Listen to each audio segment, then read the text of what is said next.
So hope everyone's doing well. I saw a few yawns, but guys, you have to be ready. It's time to go now. So we're going to be moving quickly through the presentation, but again, we're talking about the Galilee Culinary Institute by JNF, and I'm going to go through these quickly so that at the end we'll have some time for question and answer. And then if you have any questions for me, feel free, obviously, to send me an email at the end. I'd be happy to discuss with you offline. So, like Joel was just saying, if you build it, they will come. And that is exactly what we are doing, building something before it becomes popular. And the North and the South are the two destinations for JNF. And JNF is always at the foresight of thinking of what is next and what needs to be done in Israel. And so the thought process I'll get into, but the North is ripe for food businesses and in culinary. So first off, I want to thank you guys because this doesn't happen without you. This is actually a picture of me at the facility a couple weeks ago, looking out on the horizon, getting ready for the opening of the GCI in late 2021, early 2022. But I'll get into that more as we go. So thank you all. Thank you all for being here. Thank you all for being JNF supporters, JNF friends, donors, whatever you guys are. We appreciate it because this doesn't happen without you guys in the land of Israel. So where do I come from? So I do come from Maryland. I grew up in Silver Spring, Maryland for the first 30 years of my life, and then decided to make a trip out to Arizona. Supposed to be a 6-month trip. It happened to be 6 months. That turned into then 6 years, and got involved with JNF Futures Arizona, helped start the JNF Future Group. And that's me with a very short beard. And now, as I always say, my mother is not very happy that the beard has taken over my beautiful face. But that is what happened. And after JNF Futures Arizona, we decided to make Aliyah with Nefesh B'Nefesh, which is also a JNF affiliate. And then I met Russell at a food tech event, and we were talking. I said, look, I didn't come to Israel to just twiddle my thumbs. I'm here to have an impact. I was doing some work for some companies in America. And I said, look, I'm having an impact here in Israel. Let me know if you're doing anything big here in the North, but I'm here in the North. So I want to do something big in the North. If you know of something, let me know. And he started talking to me about culinary. And I wasn't too sure because I'm not too big on food in the sense of enjoying for pleasure. I know how important food is. I know how important Shabbat is and the holidays and bringing people together and coming together. But for me, all I need is a little drip. And if I got all my nutrients that way and I could do more work and have more time with my friends and family, then I'd be very happy. But after learning about what was happening in the region and learning about what was going on, I realized the impact this is going to have. On top of here. So that is how we got to today. And now I've been working on the GCI by JNF for over a year, and we are making some great strides, and I'll get into that right now. So, the pioneers of yesterday were digging with shovels, and today they're changing the world. I mean, we obviously know with Israel's technology and all that's happening is really having a change in the world and the world scene. You see with like COVID, you see with alternative proteins and meats and all these things. This is actually a picture of the building of the medical facility that's happening in Kiryat Shmona as well, which is also a JNF project, because it's very hard to get people in the North if you don't have medical help and medical care, and especially for children. So if a child breaks an arm, you have to drive all the way to either Tzfat, where I live, or to Tiberias. And that's about an hour to 2-hour trip to get any kind of medical care. So thankfully, JNF has also stepped up to determine that a medical facility is needed, because without that, you can't bring talent and you can't get people to want to live in the North if you can't take care of your own family when it comes to their health. Okay. So you can only be as strong as your foundation. And thankfully, we have a very strong foundation with JNF, obviously support, with great leadership, impact, and vision. It really obviously makes something like this possible. Same thing in the greater Kiryat Shmona region. You have a very young group of motivated leaders that are really looking to change the narrative. And without having pillars that are able to help bring these things along, the Culinary Institute could not work. So without these things, You have to have a strong foundation, and thankfully with JNF and the region, and all the work that's being done in the north with like tax incentives and business incentives, it's really a unique opportunity for JNF and for the Culinary Institute. So the question you might ask, why a Culinary Institute? You know, what is JNF doing getting involved in culinary, and why a Culinary Institute in the north? So first of all, our goal is to create a center for culinary experiences, excellence, and innovation. I'll explain what that means, but we're leveraging the assets in the region. The north is known for its land, it's known for its produce, it's known for its vineyards, its honey farms. It's really known for food. And so what technology is for Tel Aviv is what we want to make the north for food. And the government is along for the ride. They've made some huge strides and put a lot of money and investments in the north. You have huge companies that are getting involved. JBP Partners, Our Crowd, Tenuva, Tempo, which are the largest food companies in Israel, have all made investments in the north. There are incubators, food incubators, accelerators. Beit Asher, which is also a JNF project, is in the north. So much is happening with food, and it is the perfect time to bring a Culinary Institute. And I'll explain why as we go through this. So I'm going to give you one example of a life cycle from start to finish, to give you an example of what we're doing with our services, but also to explain how it's all integrated. And so these are the 10 steps. First, right place at the right time. So right now, you might be thinking, well, who's going to a restaurant? With COVID and all that's happening in the world, no one's going to restaurants anymore. No one's traveling in tourism. But if you think about it, we're opening in a year plus. And so what that does is it gives us time to actually create a program based on what's happening right now. So what does that mean? When it comes to COVID, we have no clue what's going to happen with restaurants. We have no clue what's going to happen with food distribution, food chain distribution, suppliers. We don't know what's going to happen with the way this whole process works. And so what we're able to do is we're able to teach what is relevant. So our students are able to learn what is most important. For example, food kits are a big thing right now. So creating these box food kits that have all the ingredients ready to go so you can make it at your home. So you have to get creative today. And what is unique about this time, while obviously it's not fun for anyone going through COVID, and the whole world is obviously experiencing it, it is actually a very unique opportunity, because the Galilee Culinary Institute can immediately be a leader in the industry, because a institute like the CIA in America, which is the Culinary Institute of America, one of the top schools in the world for culinary, they are big, robust, and have a very hard time making a U-turn, because now what has happened, they have to change their whole model. They have to change everything when it comes to their teaching styles and what they're going to do in the classroom. We don't have to worry about that. We can create it at the outset, and that's what actually we're doing right now.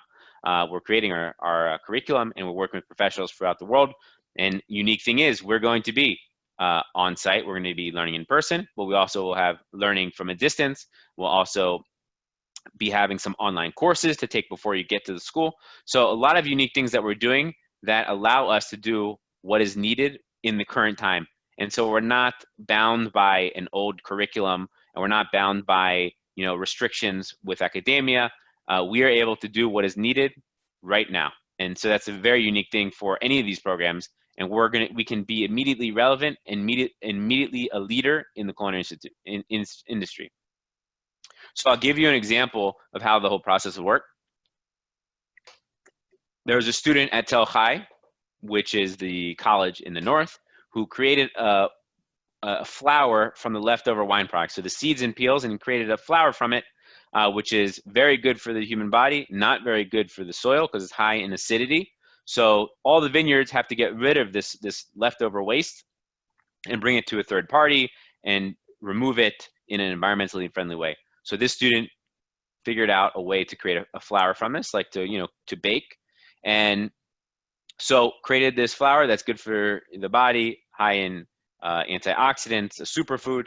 And so what can happen is we can learn about this, our students, in real time. So we can find out that this is happening at the Beit Asher food tech incubator. They could tell us a couple of the startups that are happening. and our students can go learn about it real time as they're creating the product. And then the students can go learn hands-on at the fields, go to a vineyard and actually learn hands-on what is happening and how it's happening, as opposed to just reading from a book or learning it from an online source. So once they do that, then they could take the food back with them, bring it back to the institute, and work with it. So what does it taste good in? What is the consistency, and what would go well with this new supplement or added flavor? And so then what we could do is, once we've perfected it and worked on it, we can showcase it in our restaurant. So our restaurant is able to showcase the products that are being created. It's able to showcase local innovation and local products. We're going to be doing farm to table, bringing things from local sources for the most part. And so it's a unique way to showcase these things in our restaurant as people are coming and dining with us throughout the world. So let's say this becomes a big trend and a big thing that people want to start using. Everyone wants to use wine flour. So now we can start teaching classes on it. We can teach the experts. We can have classes with actual chefs that want to use it in some of their creations at their own restaurants, or people that want to use it in their home. So we can create classes based around the things that are actually new and exciting and things that we've worked with. And again, a unique way to get people involved, whether it's in tourism or the locals. So again, today we're so connected with marketing.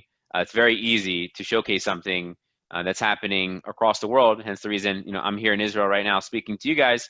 You're able to now be from a Zoom call away or a Facebook post away, reading about things that are happening in the region. So we're able to highlight through marketing the things that are happening in the Galilee, things that are happening in Israel, and showcasing some of the unique things that are coming out of the region. So let's see, someone reads the post, they see what's going on, and they want to get involved. So now they want to invest in this company, in the wine flour. So what happens? They need to build a team, and building a team brings people to the north. And so that's the goal, is to get people in the north and to build new companies in the north. And so now this company is growing. They need some employees, and now they're going to move to the north. And with families comes children. Well, obviously we need to have a kids in the kitchen program teaching our future how to be creative, nutrition, best ways to eat. And this is how you create a bright future. And then instant value. So now our students that have learned about this wine flour, let's say some vineyard in Sonoma wants to do the same thing. Our students are now instantly valuable to the companies. So whether they want to start their own things or they want to get involved with some larger companies and have a major impact, they're able to go wherever they're going. Hopefully they'll stay in Israel as well. We'll have some people stay and start building businesses in the north. But wherever they go, the whole point is that they're going to be valuable, and we want to create culinary leaders. We're not looking to create, there's nothing wrong with being a chef, and there's nothing wrong with being a sous chef, but we really want to create culinary leaders of tomorrow. And the goal is, with this program and with our curriculum, we will be able to do that. So a quick update on where we're at. Everything's moving forward with the construction and the building. Like I said, a late 2021, early 22 opening is what we are aiming for. And the more information we get, the more we will let everyone know. We've completed our brand identity, first phase. So we're really happy about that. We just launched our site, a site, phase 1 site. So if you go to GalileeCulinary.com or gcibynf.com, you will see our website. We have also some amazing partners that we're working with in the US, in Israel, and a very unique opportunity to bring and collaborate with many different groups. Also, we've had some great PR. Lior, who's our director, is an amazing guy with lots of connections. Michael Samanolov is our first ambassador to our program, who's a Netflix chef. He's a huge James Beard award-winning chef. He's decided he wants to be a part of this, and he's going to mentor our first group of students. So it's really, so far we've had only good press, good PR. Hopefully it should only stay that way. And the plan is, when we open, to have a big shebang. So here's some pictures, artist renderings. We're actually gonna have some new ones coming out soon, but they're still pretty cool for the time being. This is pictures of the building, the restaurant, the classrooms, and we will have actually some dorm rooms and rooms on site, which is what that picture is of. So last piece, we always love money, but we also love people with expertise in areas in the culinary field. And actually what I'm gonna do on the chat, I'm gonna post the link to our survey. We're actually doing surveys right now because we are building our curriculum, and we would love to hear from you guys. And what we're doing is doing a whole big summit with leaders from all throughout the world, in the culinary world, but also we want your guys' opinions on classes and different things to be doing. So, you know, we would love if you guys could fill out the survey. Please do. It'll take under 10 minutes. Very easy. But I will open the floor for any questions, comments. I'll leave it up to you guys. First question, please. Yes, I have one. Sure. You last December, Dov Glazer took me to Israel. Yep. To the Peretz Institute of Innovation and Science outside Jaffa. Mm-hmm. They are doing an awful lot of work, culinary work, but for protein issues. Yep. Locusts, and turning that into protein. Yep. Anything with the Peretz Institute? Well, I mean, I don't know right now currently if that is a group we're going to work with. I mean, our goal is to work with groups that are looking to advance things, so they'd be a great one. But there are a lot of them already in the north, like incubators and accelerators that are doing similar things. The Locust, actually, there is a company that we've already spoken to, which is an accelerator, it's close to the Galilee, and one of their companies is this Locust company. And so, you know, the idea is to work with these groups. We actually there was a big meetup with the CEO of the Good Food Institute. I don't know if you guys have heard of them in America, but it's all about alternative proteins. And he gave us a perfect plug at the end. He said, at the end of the day, if it doesn't taste good, no one's going to eat it. I don't care if we save the world with the healthiest burger ever. If it doesn't taste good, no one's going to eat it. And so that's the whole point of the Culinary Institute, is we want to make it taste good. We want to showcase it. And so that's where the unique opportunity lies. We're able to now play with it. We're able to have tourists come through. You know, JNF has 10,000 people come through a year, you know, through Israel and tour. I have a feeling the GCI might be on their list of touring places. But, you know, if it is, then, you know, people can give feedback and you do proof of concepts, and you can really test things out at our institute. So our goal is to work with different groups like that. Can you tell me the name once more? The Peretz Institute or Dov Glazer? All right. Yeah, the institute. Yeah, I think it's Peretz Institute of Innovation and Science out of Jaffa. Yeah, we'll look into it. But we have right now, we're already connected with the accelerators and incubators in the north, which are doing similar things. But the Locust is a unique one. Well, that was one thing that they were working on. There was several as well, but that is not only to taste good, it's to enhance the world. Protein. Yep. It's a inexpensive source of protein that could be used in countries that need the protein. Next question, comment? Yes, I'd like to know, there was no mention about kashrus. Does the Institute does the authority of the rabbinical authority approve of it? Yep, we're working on that now as we speak. We will be a kosher institute, but to be honest, that's not a marketing tool for us, because usually kosher and good tasting does not, well, I'm kosher. So my wife, she's sleeping. So, but her cooking is amazing. But usually it doesn't go well and hand in hand. You usually don't think kosher restaurant, especially in America, you don't think kosher restaurant usually translates into culinary expertise. So it's not a marketing tool for us, but it is something that is very important, because in order to be inclusive in Israel, that is the only way to do it. And kosher is also halal and is also vegan. So, you know, you call it what you want to call it. We can market however you want to market, but it will be kosher.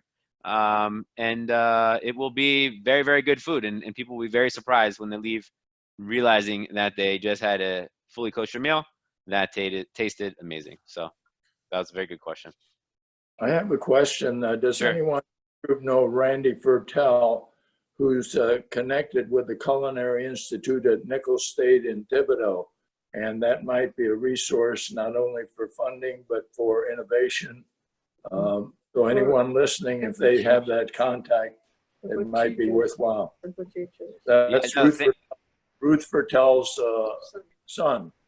The late yeah, no, we're happy. We're actually, and as I was saying, we're doing a summit currently where we are polling some of the top professionals in the world. So we have an amazing group of people that have already signed up and are providing feedback. And what we're doing is from the experts, we're also going to be taking a group and having a summit online. So you guys are all invited to it. We're going to be having a big kickoff. But basically, where we're going to be finalizing the program together with experts. Because look, at the end of the day, you know, we want to do what's going to be best for the culinary leaders of the future. We don't claim to be the experts in everything, and so that's why we want to partner with the best minds. And we already have an agreement. I can't go too far into it with a company called Ruby. They're an online cooking school. They have 700,000 students. They're very interested in working with us. They're helping us with our curriculum. But the unique thing is, like you said, being able to share the technology and things that are happening here are, you know, the world wants to hear about these things, and people want to know the technologies and things that are coming out and that are going to be in the industry. And we're able to help, you know, bring out those messages. And so it's a unique opportunity for, alignments with groups in America and throughout the world, because at the end of the day, technology and innovation that helps the world is a win for everyone. So This You need to Rosh Hashanah sponsored a culinary school and brought many chefs from New Orleans to Rosh Hashanah. I don't know if you're familiar with that. Yeah, we did. nope. Very famous chefs went to talk cooking and culinary skills to the people at Rosh Hashanah, as well as they had some kind of not buffet, but a big deal. No, and I'll say one unique thing about what we're doing is, there's three major unique things that we're doing based on the culinary world. One is we're learning hands-on. So we're going and learning from the actual entrepreneurs. We're learning from the actual chefs, the artisans. So we're learning hands-on from people. The second thing is we're focusing on business and leadership as well, which is not usually taught in culinary institutes. And like the last thing is, like I was saying before, is we're not tied to a curriculum. So a major part of our curriculum is going to be on innovation. So we can literally say 10% or 15% of our schedule is unknown, because we're going to learn about the things as they're happening. So unique aspects and that we're working on. It's really, really cool, and is really great timing with what's going on right now. Next. So I'm correct that there are actually some types of locusts named in the Torah to be kosher. Oh, sure. Yeah. This is true, and so there's actually, I heard a unique thing. Officially no one knows the species of grasshopper that is kosher, but it seems like it has been identified now, and it is an actually kosher insect, the one that they are using for the proteins. And the majority of the rabbinical ordination have approved it. The issue is, and this is what I heard from behind the scenes, the issue is what people think when they see someone eating grasshopper, because then they might think that other grasshoppers and other species are kosher. And a big piece of kosher and kashrut is perception. So there's supposedly, I think, two kashrut rabbis that haven't approved it yet, but are close to actually approving it. That's what I heard. I don't know if that's fully correct, but it is very unique. I don't know how enthusiastic I am about grasshoppers, but hey, you never know. Do they taste like frog legs? Maybe. I've been to New Orleans too, and before I was kosher, No, I'm just Potato chips, yeah. exactly like chicken, just like chicken. I understand that they're supposed to be very delicious, but the argument that people will see someone eating grasshoppers and think all grasshoppers are kosher, that seems to me it would preclude all chicken and beef, because people will see somebody eating chicken or beef and think that all chicken or beef is kosher. Well, it That's technically not true. is. It is technically until it's slaughtered. So that's the difference. How do you butcher the grasshopper?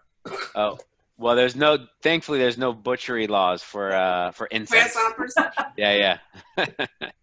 Well, I think Nathan, I appreciate what you're doing and the technology of it. I just feel like, if you're satisfied with the drip, we're New Orleanians and we're just, So let me tell you, we eat to live. We don't I eat to understand. live. We live to eat. But someone's got to put together the plan, the financials, and all the money behind it. Okay. So No, that's there's got to important. be there's plenty of people that love eating. Eat away. It's great. I'm all for it.